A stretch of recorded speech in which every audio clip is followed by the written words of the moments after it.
नमस्कार, मी श्रद्धा शिर्के. मराठी लोकवार्ता या आमच्या यूट्यूब चॅनलमध्ये तुम्हा सगळ्यांचं मनापासून स्वागत.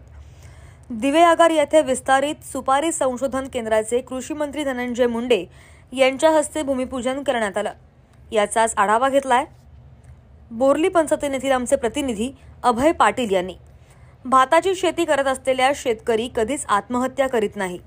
यामध्ये कोकणातील शेतकरी अतिशय समाधानाने शेती करत समृद्ध होत आहे असं वक्तव्य राज्याचे कृषी मंत्री धनंजय मुंडे यांनी केलंय. डॉक्टर बाळासाहेब सावंत कोकण कृषी विद्यापीठ दापोली अंतर्गत सुरू असलेले श्रीवर्धन येथील सुपारी संशोधन केंद्र येथील अपुऱ्या क्षेत्रामुळे दिवेआगार येथील 2 हेक्टर क्षेत्रावर विस्तारित संशोधन केंद्र होणार आहे. यासाठी 5 कोटी निधी उपलब्ध होणार असल्याचं वृत्त असून या सुपारी केंद्राचं भूमिपूजन राज्याचे कृषी मंत्री धनंजय मुंडे यांच्या हस्ते आज दिवेआगार येथे करण्यात आलंय. यावेळी ते बोलत होते.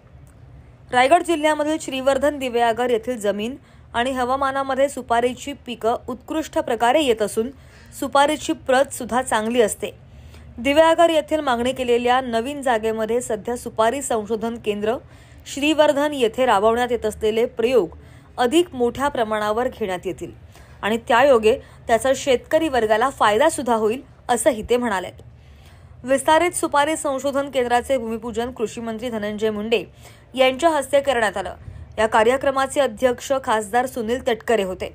यावेळी महिला आणि बालविकास मंत्री अदिती तटकरे, आमदार अनिकेत तटकरे, डॉक्टर बाळासाहेब सावंत, कोकण कृषी विद्यापीठाचे कुलगुरू संजय भावे, दिवेआगार सरपंच सिद्धेश कोसबे, माजी सरपंच उदय बापट, माजी सभापती लाला जोशी, संशोधन संचालक डॉक्टर प्रशांत शणगारे, कुलसचिव डॉक्टर प्रदीप हळदवणेकर, विद्यापीठ अभियंता निनाद कुलकर्णी, संशोधन उपसंचालक डॉक्टर अरुण माने, डॉक्टर राजेश धोपावकर, प्रभारी अधिकारी संशोधन केंद्र डॉक्टर सिद्धेश सावंत, तांत्रिक सल्लागार डॉक्टर किरण माळशे, उपअभियंता राहुल घाडगे, राष्ट्रवादी काँग्रेस तालुकाध्यक्ष दर्शन विचारे, महम्मद मेमन, मुख्य प्रवक्ता श्यामकांत भोकरे, उपसरपंच वसीम फगजी आणि इतर शेतकरी देखील मोठ्या संख्येने उपस्थित होते.